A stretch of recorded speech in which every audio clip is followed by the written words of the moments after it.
Hello YouTube. Alors aujourd'hui on se retrouve, j'ai plein de choses à vous dire, donc je pense que cette vidéo elle va être un petit peu longue. Comme d'habitude j'ai pas préparé de texte, mais j'ai essayé de disposer un petit peu les choses à vous présenter juste devant moi pour que cette vidéo ne soit pour une fois pas trop brouillon, pas trop cafouillage. Voilà, alors aujourd'hui nous sommes le 14 novembre, je pense que je posterai cette vidéo dimanche ou lundi, enfin fin de semaine. Aujourd'hui c'est mon anniversaire, joyeux anniversaire à moi-même. Voilà, je dis ça parce que j'en profite pour remercier les personnes qui m'ont offert des patrons sur mon Ravelry. Voilà, il y en a plusieurs et je sais qu'ils vont regarder cette vidéo, donc merci beaucoup.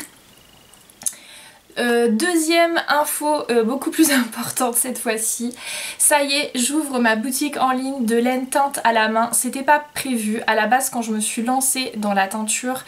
Je pensais rester juste sur la plateforme Etsy. Il faut savoir que Etsy ils se prennent une énorme commission et bah écoutez, ça marche pas hyper bien pour moi. J'ai remarqué que je vendais beaucoup mieux en physique que sur cette plateforme, donc j'ai décidé de lancer mon propre site, sachant que si vous avez suivi un petit peu toutes mes vidéos, vu que je n'ai plus de boulot en ce moment, bah, j'ai eu plus de temps de me lancer dans cette aventure, dans ce projet. Voilà, donc je ne sais pas ce que ça donnera. Mais en tout cas, j'ai envie de dire, bah, il faut tenter, ce sera toujours une expérience de vie, de travail supplémentaire. Donc je suis contente d'avoir sauté le pas. J'en profite pour vous montrer la nouvelle couleur qui n'est pas encore sortie sur la boutique et je pense pas que je la mettrai dès l'ouverture. Mais je vous la montrer un petit peu en avant-première. Alors là je l'ai mis en pelote, celle-là en cake. J'ai pas pu résister. J'ai pas les chevaux sous la main donc je peux pas vous montrer ce que ça donne, mais regardez-moi comment c'est trop beau. Voilà, donc petite mise au point, si vous voulez faire un tour sur le site officiel, je vous le mets en barre d'infos, n'hésitez pas à faire un tour. Il n'y a pas encore tous les produits parce que j'ai eu des petits soucis techniques. Déjà il y a certaines choses, notamment les marqueurs de mailles, il me manque les packaging. Donc je ne peux pas poster la fiche produit pour l'instant. Et vous ne retrouverez pas les anciennes bases qui sont sur mon site Etsy. Voilà, là je repars vraiment à neuf. Et du coup toutes mes anciennes fiches produits sur ma boutique Etsy sont en promo à moins 20%. Voilà, j'écoule les stocks. Et je ne sais pas après si je garderai la boutique Etsy ou pas, voilà, on verra.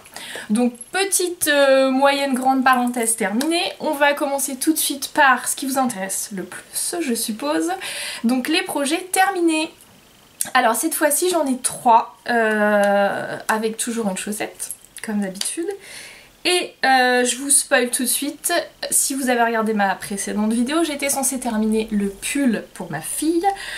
Le pull de renard endormi avec les petits renards, là je ne sais plus le nom exact, mais bon voilà, sinon vous regarderez la vidéo. Et ben je ne l'ai pas terminé, voilà. J'ai dû faire 2-3 rangs dessus, en plus c'est un jacquard qui est un petit peu pénible, là je suis au niveau des feuilles et c'est pas des rangs qui sont, comment dire, c'est des rangs qui sont un peu compliqués dans le sens où j'arrive pas à les mémoriser, donc je suis obligée de regarder à chaque fois la feuille. Et je me suis vite rendu compte que au niveau de mon challenge de cadeaux de Noël tricotés que je m'étais fixé, si je continuais à faire ce pull là, ça allait être très compliqué. Donc je l'ai mis de côté et je me suis vraiment focus sur les cadeaux de Noël. Donc là sur 3 projets terminés, il y en a 2, c'est des cadeaux à offrir, donc je suis contente, ça avance enfin. On est quand même que mi-novembre, mais vous allez voir que j'ai un encours qui est très long et je pense que du coup c'était une bonne décision, voilà. Donc pour commencer, alors là un projet qui était hyper rapide, une espèce de petite scarfette, donc type Sophie Scarf. Alors je n'ai pas le patron de la vraie Sophie Scarf, franchement c'est pas une nécessité de l'acheter, vous trouverez facilement des patrons très similaires gratuitement. Il y en a un sur Drop, je crois, sur le site de Drop, ou même sur Ravelry. Voilà, il y a pas... Après son patron est pas très cher, mais ça reste quelque chose de quand même très basique, pardon. Donc je vous la montre, elle tiendra pas entier, donc je vous montre la moitié. Voilà, donc je l'ai tricoté avec du Baby Merino de chez Drop, donc ça fait partie des nouvelles couleurs qu'ils ont sorties. J'adore leurs nouvelles couleurs, surtout la... je crois que c'est guimauve ou un truc comme ça, enfin il y en a une avec des petits speckles roses et tout, j'ai trop envie de tester. Alors moi il faut savoir que le bleu c'est pas trop ma couleur, voilà. Là c'est un cadeau, c'est une personne qui aime beaucoup le bleu, donc j'ai tricoté en bleu, mais ça aurait été pour moi, j'aurais pas fait cette couleur là. Et j'ai tricoté en double avec de la brush alpaga, donc c'est un espèce de bleu, un peu bleu jean, voilà. Et le mélange des deux, et ben je trouve ça très chouette. Voilà. Et c'est très doux, hein. Du coup le mérino avec l'alpaga, voilà. Qu'est-ce que je peux vous dire de plus rapidement sur cette petite scarfette? Bah rapidement oui, justement c'est un projet qui se tricote très rapidement. Si jamais vous êtes un petit peu dans le rush pour les cadeaux de Noël, cadeau parfait. En plus vous pouvez utiliser des restes. Alors j'aurais pu utiliser quasiment l'entièreté des pelotes parce que vous savez en fait quand vous arrivez à la moitié de... Enfin, je me réexplique correctement.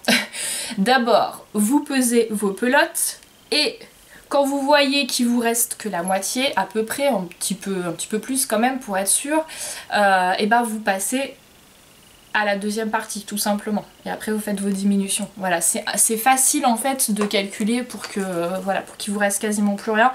Moi j'avais un petit peu la flemme, j'ai quand même pesé, mais je m'y suis surtout pris pour que en fait la personne à qui je vais offrir cette scarfette, elle puisse tout simplement faire 2 tours et l'accrocher comme ça sans que ça soit trop long et que ça pendouille de trop, vous voyez.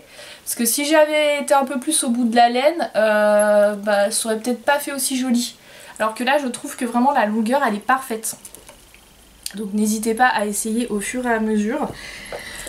Et voilà, parfait, rapide, permet de passer des restes de laine et petit cadeau très sympa à offrir.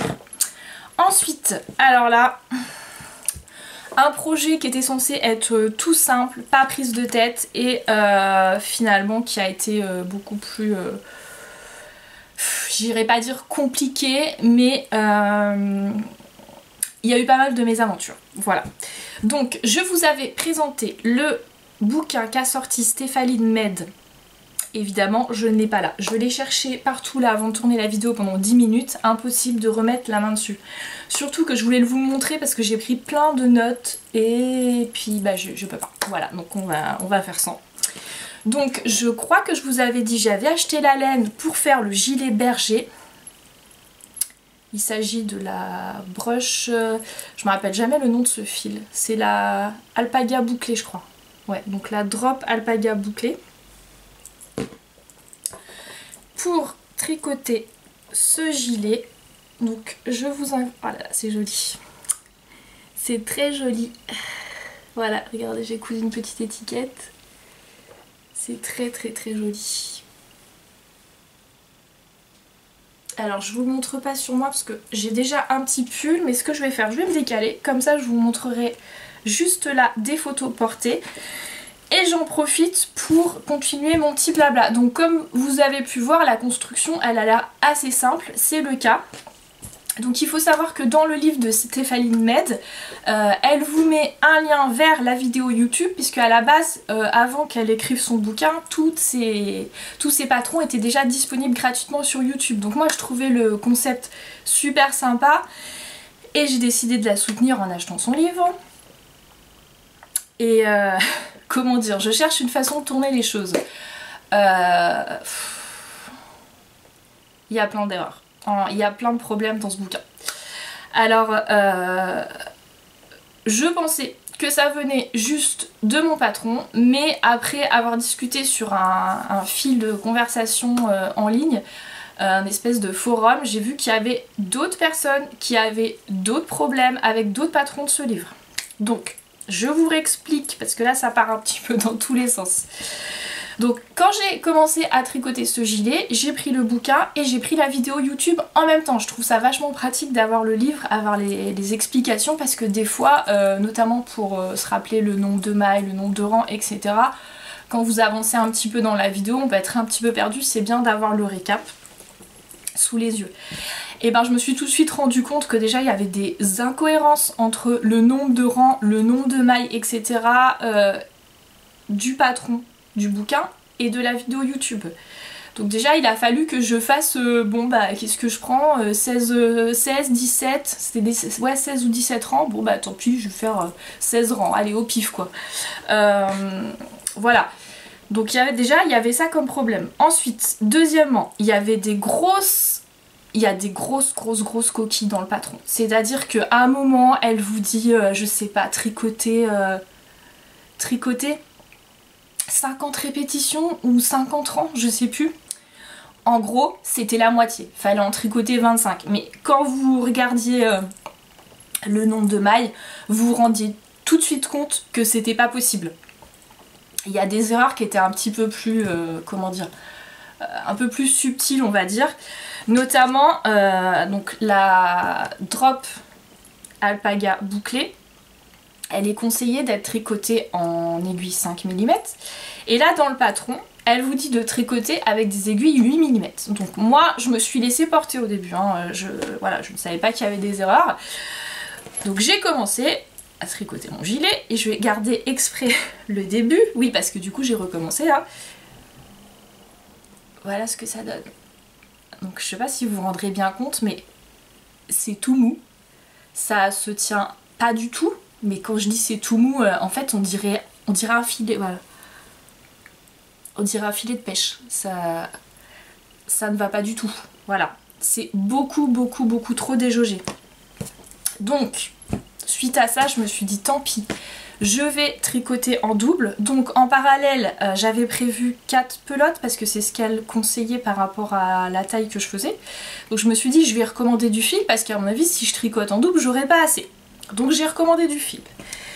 J'ai repris tout et j'ai recommencé en double, toujours en aiguille de 8. Et là, bah là ça va beaucoup mieux, hein. Tout de suite, voilà.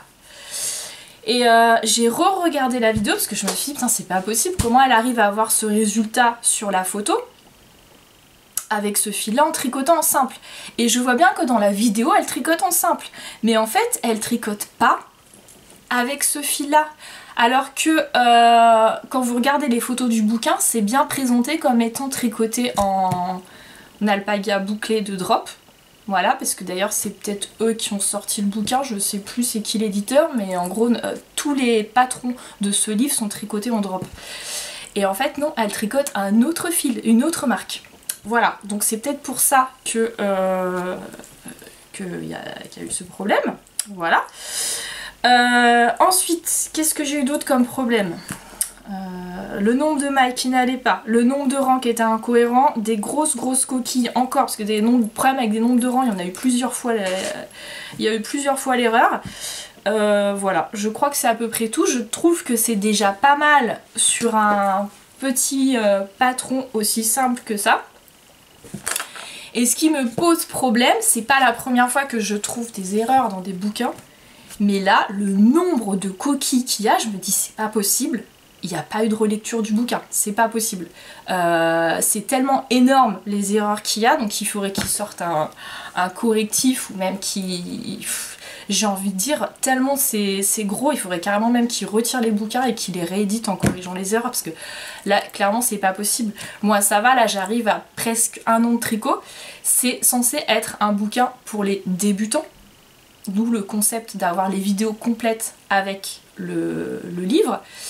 Mais là, si vous êtes débutant, vous allez jeter l'éponge, mais au bout de pas longtemps, parce qu'en fait, voilà, déjà au début vous allez avoir ça là, un truc filet de pêche, vous allez dire mais qu'est-ce que je vais faire avec ça, ça ressemble pas du tout à la vidéo. Mais voilà, si vous n'avez pas un petit peu de connaissances, vous n'allez pas avoir les erreurs de mailles, de rang et tout, et votre projet sera fichu, voilà, vous irez même pas au bout. Donc ce bouquin c'est une grosse déception. Je vais quand même, une fois que j'aurai remis de la main dessus, tenter de tricoter d'autres patrons parce que bah quand même je l'ai payé maintenant, donc voilà. Puis il y avait 2-3 autres patrons qui m'intéressaient bien. Par contre je ferai très attention lors de la lecture et très vigilante parce que je sais maintenant que c'est sûr il y aura d'autres erreurs. Et voilà, bah du coup checker la vidéo et tout en même temps, essayer de faire votre petit micmac. Sinon, point positif, parce qu'il y en a quand même un, hyper rapide à faire. J'ai envie de dire c'est un petit peu comme la Scarfette. Si vous êtes dans le rush qu'il faut que vous sortiez un cadeau de Noël rapidos, que vous avez que 2 jours de dispo de tricot, franchement en un week-end c'est faisable. Ça se fait super vite, hein. Forcément en aiguille de 8, puis comme c'est assez simple, voilà, vous pouvez faire ça devant la télé et tout, il n'y a pas de souci. Donc j'ai reteint du fil en rose fluo pour me refaire un modèle pour moi. Et si j'ai oublié quelque chose, décidément on va pas en finir avec ce patron. Je vous avais dit tout à l'heure que j'avais racheté du fil du coup vu que j'avais tricoté en double. Et en fait en tricotant en double, j'ai même pas utilisé les 4 pelotes. J'ai utilisé 3 pelotes et demie. Voilà. Pour le coup c'est très économique. Mais pour vous dire que 3 pelotes, même pas 3 pelotes et demie, peut-être même un tout petit peu plus que 3 pelotes en tricotant en double, alors qu'elle vous conseille 4 en tricotant en simple. C'est pas possible. Voilà, c'est pas possible. Donc je vais arrêter d'essayer de comprendre. On va passer à la suite. Et là c'est mon projet terminé chouchou. Donc vous vous doutez que c'est une chaussette, parce que normalement j'essaie toujours de vous présenter une chaussette terminée. Alors, la chaussette Stardew Valley. Regardez cette beauté.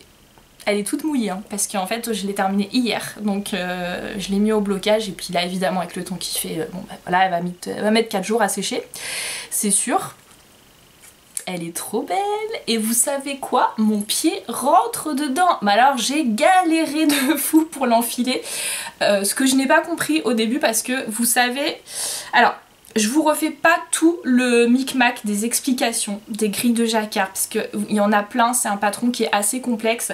Et je vous avais expliqué dans une vidéo précédente qu'en fait j'avais dû bidouiller les grilles pour être sûr que mon pied passe. Parce que moi je sais qu'en jacquard il me faut au moins du 72 mailles, sinon 70-72, sinon c'est mort, ça passe pas. Et pour le reste je suis en 60 mailles généralement. Donc quand j'ai vu que à quel point je galérais pour l'enfiler au début, j'ai pas compris, parce que je me suis dit attends, t'as bidouillé, t'as fait tout minimum en 72 mailles, pourquoi tu galères comme ça à l'enfiler? Et en fait après avoir bien regardé l'endroit où mon pied peinait à rentrer, et ben c'est tout simplement les rangs à 3 couleurs. Et oui, parce que dans ce modèle il y a plein de rangs à 3 couleurs. C'était la première fois que je faisais du jacquard à 3 couleurs dans une chaussette. Je l'ai déjà fait dans un pull, mais dans un pull ça pose déjà beaucoup moins de problèmes, hein, parce que ça se porte toujours pas hyper serré un pull. Et je pensais que ce serait la même chose, que 72 mailles en 3 couleurs ça changerait rien, mais en fait si ça change. Du coup en 3 couleurs, les rangs où il y a 3 couleurs c'est vraiment plus serré, et je pense qu'il aurait fallu que je sois facile en 76 mailles. Là du coup c'était un multiple de 8, donc en fait il aurait fallu que je sois à 80 mailles. Voilà, pour être bien. Cela dit, j'ai quand même réussi mon challenge, elle est terminée, je rentre mon pied dedans, et le but c'était pas de la porter, je vous l'avais expliqué, de toute façon c'est pour ça que j'en ai fait qu'une. Le but ça va être en fait de l'accrocher, alors je vais pas remonter la caméra parce qu'après ça va être un peu chiant, mais en gros là au-dessus en fait entre le plafond et là il y a un grand espace, et je voudrais accrocher les 4 chaussettes comme ça, côte à côte. Donc je dis 4 chaussettes parce que vous avez dans ces patrons là les 4 saisons. Donc celle-là c'est la version Stardew Valley automne. Je vous avais dit que je la terminerai avant l'hiver, c'est chose faite. Donc prochaine étape ça va être le patron de la chaussette, la version hiver, mais celle-là je pense que je ne la commencerai que après les fêtes, c'est-à-dire vers janvier. J'aurai large le temps de la terminer avant le printemps. Ça va être trop beau. Ça va être trop joli. Donc je vous ai quand même pas trop présenté le patron. Donc la designeuse c'est Oakwood Knit. Voilà, je vous remontre là. Et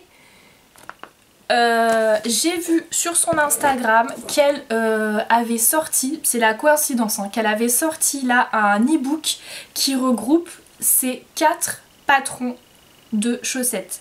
Sachant que ces patrons, vous pouvez les acheter individuellement sur Ravelry ou sur son site internet. Et par contre, si vous achetez les 4, parce que moi j'avais acheté les 4 d'un coup, vous avez une promo, je crois que c'est genre 2 achetés, 2 offerts ou 3 achetés, 1 offert. C'était peut-être bien 2 achetés, 2 offerts parce que je crois que j'ai dû payer que 15 € pour les 4 patrons. Ce qui n'est vraiment pas cher, je vous le dis, étant donné le travail, le nombre de grilles de jacquard que vous avez, puisque après au niveau de la conception de la chaussette, il n'y a rien de particulier, hein. C'est vraiment que les grilles de jacquard qui sont importantes. Vous voyez, j'ai fait un talon tout simple, tout basique. Les côtes c'est pareil. Mais je trouve que, quand je regarde les prix des autres designeuses qui font des chaussettes en jacquard, je trouve que franchement ça les vaut large quoi. C'est pas juste une petite bande avec le même motif qui se répète, là vous avez vraiment un sacré boulot. En plus il faut adapter parce que les grilles ne font pas toutes la même taille, voilà. Donc déjà chapeau à la designeuse et puis voilà quoi, regardez-moi, regardez-moi comme c'est beau en déco quand j'imagine les 4 côte à côte. Alors j'ai acheté du coup 4 bloqueurs en bois, mais ils sont hyper courts. Donc ça va peut-être faire un peu bizarre, je pense qu'il va falloir que je mette un fil et je fasse une boucle pour les accrocher, bref. Peut-être que la prochaine fois je vous ferai une petite photo pour voir ce que ça donne sur mon mur, ou alors sinon je le ferai l'année prochaine quand j'aurai fait les 4 chaussettes. Voilà. Donc pour les projets terminés, c'est terminé justement. Est-ce que je vous ai tout dit ce que je voulais vous dire? Voilà, cette phrase n'est pas très jolie, mais je pense que c'est bon. Donc les encours, je vous ai dit que je mettais de côté pour l'instant le pull pour ma fille. Alors à mon avis ça va être mort, en plus c'est un pull avec des citrouilles, là on arrive bientôt en hiver. Même s'il fait hyper chaud, il faut le dire quand même. Il fait pas beau, mais il fait hyper chaud. Je pense que ça va être pour l'année prochaine. Après c'est un pull que je tricotais en taille 10 ans, ma fille a 7 ans et en plus c'est une crevette, hein, donc... il aurait été vraiment grand pour elle, donc c'est pas un souci. Voilà, ça m'embêtait un petit peu pour elle, mais je pense qu'elle s'en fiche un petit peu en fait. Voilà. Alors mon projet boulet en fait, mon encours. Alors on reste encore dans la thématique des cadeaux Noël. Il s'agit d'un gilet pour mon papa. Patron qui vient de ce bouquin, donc Tricot Homme de Juliette Michelet, et elle, je sais qu'elle a une chaîne YouTube aussi, voilà. Donc je vous montre le patron. Il est là. Voilà. Alors je vous montre vite fait, je vais pas vous voir les explications parce que vous montrer les explications parce qu'évidemment c'est un patron payant. Mais vous voyez les post-it, les écrits machin. Moi j'ai pas de problème à écrire sur mes bouquins, à surligner, voilà, à prendre des notes. Pour l'instant, pas de souci particulier. Je repense au bouquin de Stéphanie Men. Là, il n'y a pas d'erreur pour moi dans le patron. Par contre, il y a des coquilles au niveau du livret technique. Donc, vous avez un livret technique, je crois qu'il est en début. Il est en début de page, ouais voilà, les bases du tricot, patati patata. Et vous avez un livret technique parce que dans ce modèle de gilet, il y a des rangs raccourcis à l'allemande, je crois que c'est ça. Donc vous savez, les rangs raccourcis où vous ne savez pas, que je déteste, que je n'avais pas réussi à faire correctement dans les chaussettes, et que là j'ai dû m'appliquer à faire correctement dans ce gilet puisque de toute façon je n'avais pas le choix. Mais les explications qu'il y avait dans ce bouquin, ça n'allait pas du tout. Enfin, clairement il manquait une phrase où... Surtout, moi je galère en plus, donc je comprenais pas du tout. Je me disais c'est pas possible, ça marche pas ce qu'elle dit. Donc j'ai pris un autre bouquin, je vais pas le chercher mais il est juste là.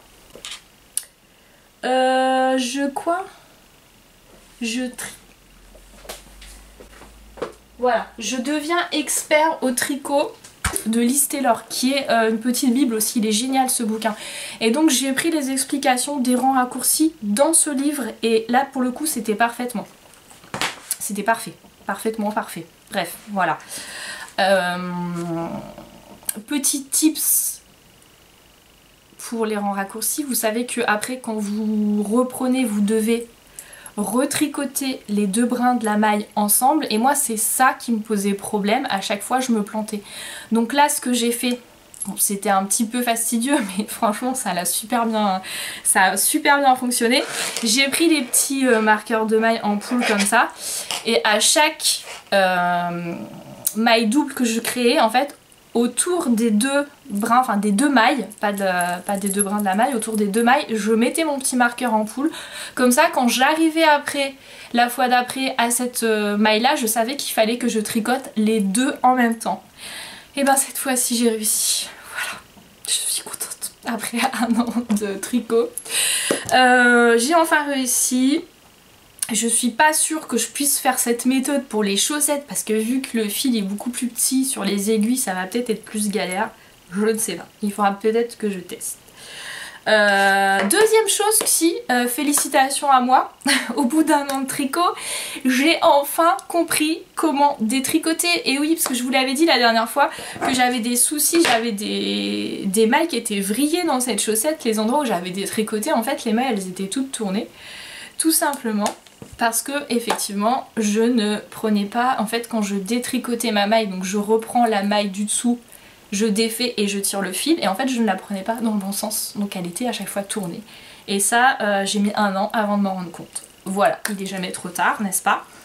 Donc trêve de blabla, je vous montre mon avancée sur ce gilet, mais ça va pas être foufou parce que là la vidéo en fait il est tout ratatiné sur le câble. Donc ça c'est le dos, forcément c'est un gilet, et ça c'est le devant, mais ouais on se rend pas compte en fait, il est trop ratatiné. Donc je tricote avec de la Fiesta de Drop. J'aime beaucoup ce fil. Donc c'est une compo de chaussettes en fait, hein, 75-25. J'aime beaucoup ce fil parce que en fait il passe à la machine, et moi là le temps de tricot de malade pour faire ce gilet pour mon papa, j'ai pas envie que en un seul lavage le truc il soit fichu, si vous voyez ce que je veux dire, parce que genre 40 heures pour faire un gilet, ah bah en fait je me suis trompée, on l'a passé à la machine, il fallait pas, bah maintenant il est fichu, enfin vous voyez ce que je veux dire. Donc là cette laine elle passe à la machine, je lui dirais bien qu'il faut vous laver à 30, je me pense qu'à 40 ça doit passer aussi, mais je dirais bien de laver à 30. Mais voilà, je vais éviter de lui imposer le lavage à la main. Et rapport qualité-prix, je le trouve très très bien. En plus, là si j'avais dû utiliser vraiment un beau fil, mais vous voyez ce que j'ai fait là?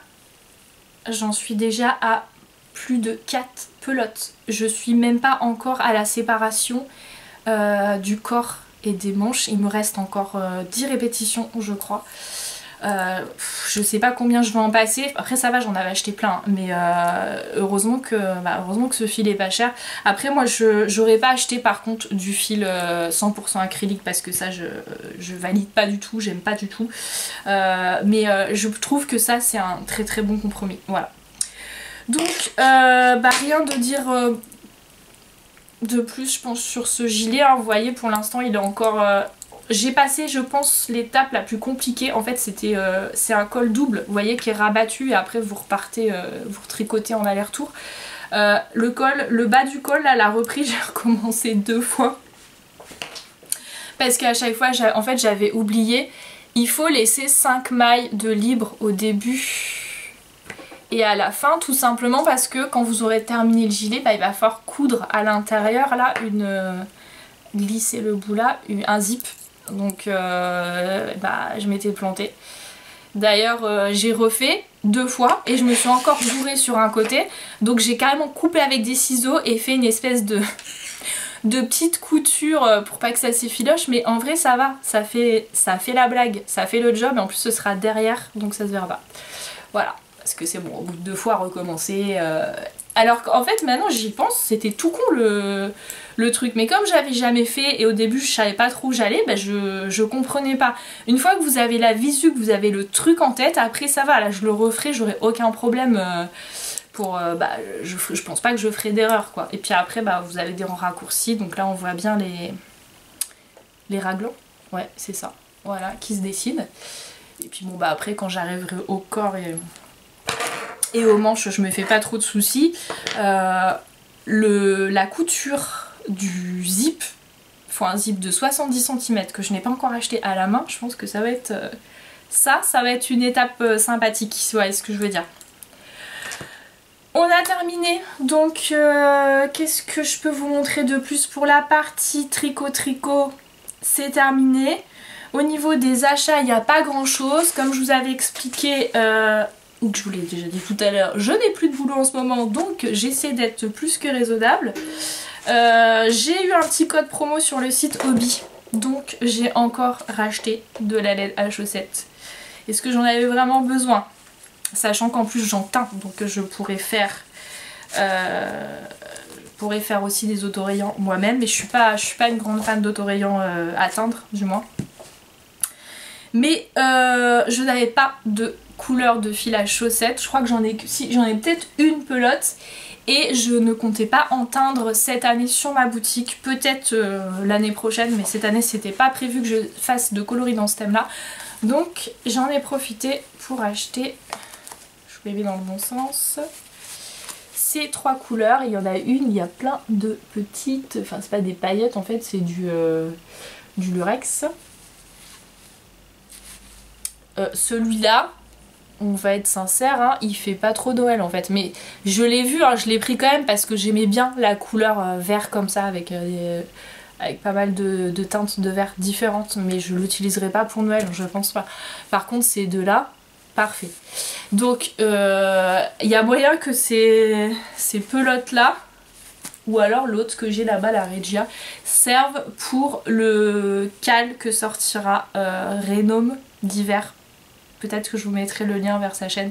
Je sais qu'elle va sortir un cal pour Noël et bah, j'ai bien envie d'utiliser ces couleurs là, puisque je pense que encore une fois, comme le Spookal, je ne ferai pas de jacquard dans le but d'avoir suffisamment de temps pour terminer mes autres projets tricot de Noël. Là cette fois-ci pour la laine c'est terminé, je vous montre mes petits coloriages terminés et peut-être une petite partie lecture, donc si ça vous intéresse pas vous pouvez couper tout de suite cette vidéo et je vous dis à bientôt. Et pour les autres, on se trouve tout de suite avec le coloriage mystère tome 2 princesse. Donc ça c'est un livre que je colorie aussi dans le cadre d'un défi avec un groupe de filles en fait qu'on se lance tous les mois. Alors pour l'instant on est toutes hyper à la bourre sur tous les défis, mais bon c'est des défis challenge sans trop de pression quoi, si vous voyez ce que je veux dire, voilà. On a toute autre chose à faire à côté, donc en fait on s'était fixé comme objectif de faire une double page par mois. Bon on l'a pas tenu, hein, pour l'instant on a fait qu'une. Donc celle du premier défi, donc je l'ai terminée et mon dieu que c'était long, que c'était long. Elle est toute vernie donc ça brille, regardez, hop. Voilà, c'est pas ma page préférée, hein. Enfin c'est pas celle que j'aurais choisie, mais là c'était la première qu'il fallait prendre du bouquin donc je l'ai terminée. Et ouais c'était... j'en pouvais plus, j'en voyais pas le bout. Je sais pas combien de temps j'ai mis à la faire, mais franchement vous avez le temps de faire un tricot complet en fait, hein, en faisant un colo comme ça. Et deuxième défi, donc ça c'est celui de ce mois-ci, donc c'était le thème quoi? Non, créature fantastique, j'allais dire couple mais non c'était thème créature fantastique. Donc dans le Romantaisie, j'adore ce tome, il est trop beau. Et j'ai terminé celui-là et j'ai mis des paillettes. Bon, avec la lumière, je sais pas si c'est foufou. Il est magnifique. Il est magnifique ce tome. J'adore les dessins qu'il y a dedans. Alors il faut savoir que je déteste la romantaisie. Je suis quelqu'un qui lit quand même beaucoup. J'aime beaucoup la fantasy, la science-fiction. D'ailleurs c'est quasiment uniquement c'est rare que je lise d'autres genres. Ça peut m'arriver. J'ai une période de ma vie où j'étais très... thriller, mais maintenant ça me branche quasiment plus du tout en fait. Par contre la fantasy, la science-fiction, ça j'adore toujours autant, mais la romantaisie, mais... Alors quand j'étais ado, oui je pense que j'aurais aimé ce style en fait, mais maintenant vous avez des scènes voyez ce que je veux dire, à tout va en fait. Des fois il y a certaines séries, ce n'est que ça. Les personnages ils sont insipides, ils sont caricaturaux comme pas possible. Enfin j'ai essayé, hein, j'en ai essayé plein parce que quand je vois le succès que ça a, moi dans mon espace culturel Leclerc, le rayon romantaisie c'est un rayon complet. En plus avec des bouquins magnifiques, des belles reliures et tout, des dorures et tout, mais le contenu en fait du bouquin, c'est nul en fait. Donc il faut des super... c'est des chefs-d'œuvre carrément les bouquins, mais en fait le contenu est complètement naze, donc c'est dommage, voilà. Donc voilà. J'aime beaucoup colorier dans ce bouquin, mais écoutez, peut-être qu'un jour on aura un bon bouquin de romantaisie. D'ailleurs, si vous lisez et que vous connaissez un bouquin de romantaisie, mais alors avec pas non plus, je veux pas que la romance prenne non plus la place principale dans l'histoire, et qu'il n'y a pas trop de scènes de S-E-U-X-E, et que les personnages sont pas... vous avez pas envie de les gifler tout le long du bouquin, et ben mettez-les-moi en commentaire les noms des bouquins, parce que je suis toujours à la recherche de cette perle rare, voilà.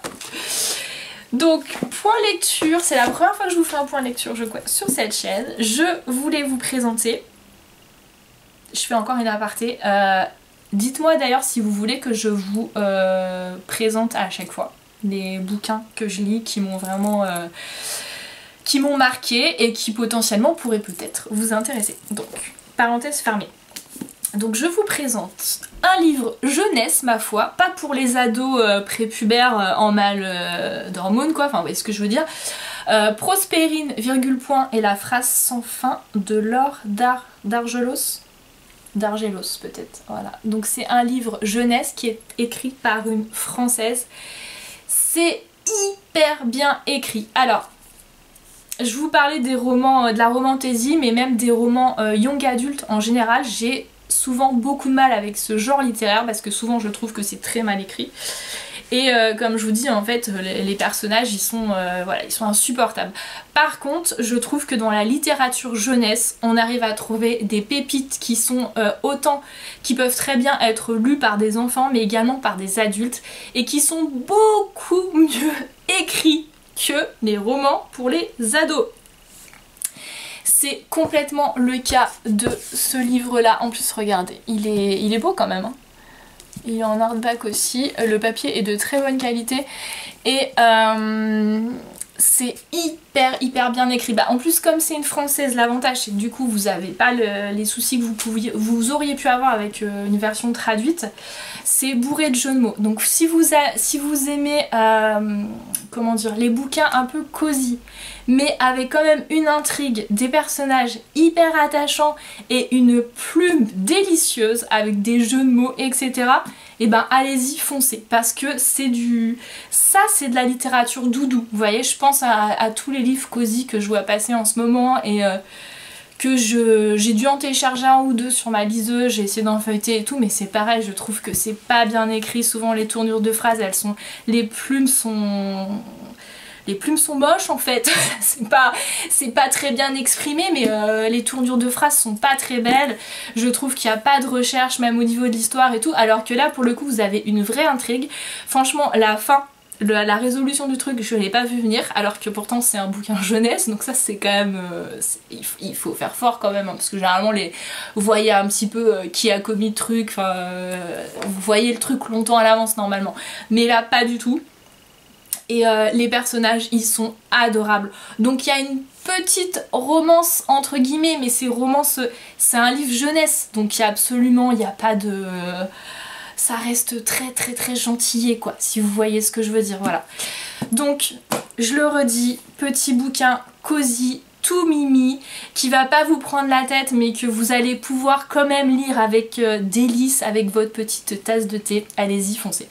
Je pense que ma caméra va couper dans pas longtemps. Donc je vous fais des bisous et je vous dis à la prochaine.